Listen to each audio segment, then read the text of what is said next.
A former Philly cop turned sheriff in Florida is so fed up with kids making school threats that he decided to make an example of one 11-year-old. And now that sheriff is warning parents your kid could be next. And Fox's Marie Edinger has the story from Volusia County. That is an 11-year-old boy getting walked into the Volusia County Juvenile Detention Center, handcuffed and shackled.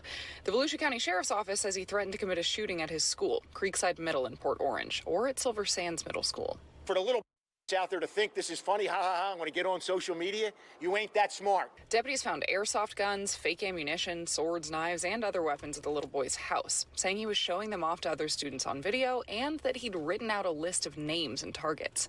Volusia County Sheriff warned the public just last week he'd perp walk kids who made threats on schools. We're going to come and get you, and we're going to put you out for public embarrassment. Governor Ron DeSantis said today he believes we need to be united against school threats. We take that very seriously.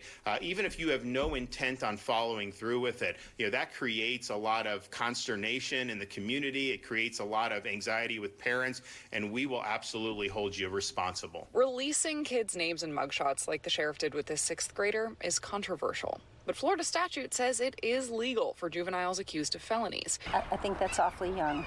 Attorney Kevin Pitts, who spent some time as a juvenile prosecutor, told me this today. There's a lot of kids that want to be famous or want to have attention. So I think by making this kid essentially at least locally famous, you may end up having an undesired result. He says most kids getting into trouble aren't evil. They're dumb. Because they're kids. That's why the juvenile justice system has a bigger focus on rehabilitation rather than just punishment.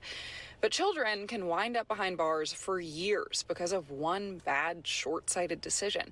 And the record can follow them around if they're applying for schools or if they have any other run-ins with law enforcement as an adult. So just because they do something silly when they're young, I don't think trying to destroy their life is what's in the best interest of the state of Florida. And a mugshot doesn't help anybody.